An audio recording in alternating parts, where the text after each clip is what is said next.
The Blue Jays hit the unofficial midway point of the season in a wildcard spot as they hope for better days ahead. Hey everyone, welcome into another Sun Sports Roundtable. Rob Wong joined alongside by Toronto Sun Sports columnist Steve Simmons. And Steve, as we hit the MLB All-Star break, the Blue Jays are 50-41, holding down one of the three AL wildcard spots. It has been an up and down first half so far for the Jays. If you were to put a letter grade on their first half performance, what are you giving them? I think I would give them a B-.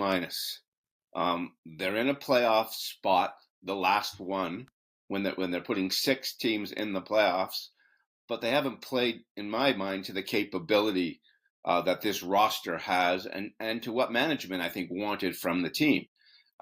You look at overall, 50-41 is okay. It's not great. It probably will, I think it's about 86 game pace, 87 game pace. They were looking for 90 to 95 wins. I believe management was. So to get there, they're going to have to, you're going to have to win 40 games in the last 70. They have to be 10 games over 500 in a much shorter period of time, 10 or 11 games over 500. And I don't know if that's doable if 90 is the number that they're looking to get to. And that's I think they're tied. They tied or one game ahead. They're a couple games ahead now, one game ahead of the New York Yankees. And you look at the Yankees have had a terrible year. And so here are the Yankees having a terrible year, and the Angels are struggling, and the Jays are just barely ahead of the Angels. And so there's lots of things to wonder about when you look at this team and you think that you're hoping for a B+ or an A first half, and they're nowhere near that in my mind. Yeah, could have been a lot worse. Could have been a lot better, that is for sure, with regards to that first half. But holding down a playoff spot, you will take that, I guess, at this point of the season. As we look towards the remaining games, it is clear that this team is going to need some of their stars to step up in a big way. It's been a rough year for guys like Alek Manoah. Vladimir Guerrero Jr. maybe hasn't performed at the clip that he has in previous season. Who is the one guy, in your opinion, that the Jays need more from to ensure that they can make the postseason? Well, I'm going to say two guys, and you just mentioned both of them. It's Manoah and it's Guerrero, but it's more Guerrero than Manoah in my mind because the Jays pitching has been pretty good, starting pitching. You can't complain about how the rotation has worked, considering they only really have 5 starting pitchers, and then Manoah was gone for better part of a month. But they don't have the kind of offense that makes you comfortable. And you watched it in Detroit on the weekend when they got no hit by the Tigers, and they barely, that was a big win they got on Sunday afternoon, coming back when they had no business winning that game. And I think momentum-wise, that was an important victory to take into the All-Star break. But what they don't have in the middle of their lineup is the guy you don't want to pitch to, other than Bo Bichette, who I think has had a sensational season. But they don't have the guy. They're down a run. It's Guerrero time, or they're up a run. He's going to put them up 2 or 3, and I think Guerrero has been the last week or two. He's been decent, and he's going to the All-Star game for the home run derby, and he's in the All-Star game, and really he shouldn't be in the All-Star game based on his first half of statistics. But I don't think he's been the guy that you look at and say, I'm scared to pitch to him.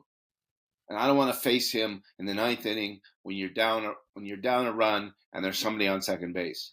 And I think that's what the Jays don't have. Who's their 3? Who's their 4? Who's their danger guy? Who's their home run hitter? Who's their RBI guy? That's what I think has been missing from this situational hitting. It's not just guys doing the little things, because everybody always talks about that. But I think sometimes if you're the big guy, you got to be the big guy. And this is what we have been sold on Vladimir Guerrero from the day the Jays signed him, when Alex Anthopoulos signed him years ago, overpaying to get him. That was a free agent prize, and he was the guy that everybody in the minors was talking about. And 2 years ago, he was having, I think, the best offensive season any Blue Jays ever had. And all this has happened. And this year, it's just so. The power is not where it's supposed to be. and the numbers aren't where they're supposed to be. And if you start calculating where is he in home runs, where is he in RBI, where is he in OPS, where is he around, like, though, you go back 2 years ago, he was first in all those categories or second in all those categories.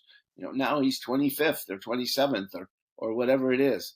And so, yeah, you expect more from Dalton Varsho, and you expect more from George Springer, and you expect more from Matt Chapman. And there's a lot of people right now who can look at themselves. You can look at it and say, boy, Jays haven't gotten enough out of these guys yet. And they got way too much out of Kevin Kiermaier, which has been a complete shock to me in terms of his offensive production. But Vladdy Guerrero is the one alpha dog, so to speak, that they need to be the alpha dog. And I don't think he's been that.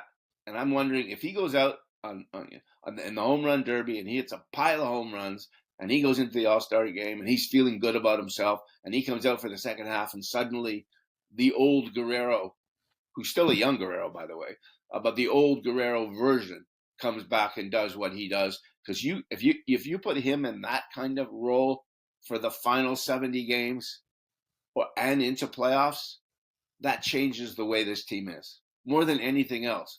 Manoah can be great, but they can win without Manoah, the kind of pitching they have right now. Romano's a guy has had a great first half, but they need Guerrero to be Guerrero. Yeah, they definitely do. Lots of runway left in the season for him to turn things around, and we'll see what he has in store at the All-Star game. As always, let us know your thoughts in the comments below. For Steve Simmons, I'm Rob Wong. Thanks for tuning in, and we'll talk to you next time on another Sun Sports Roundtable.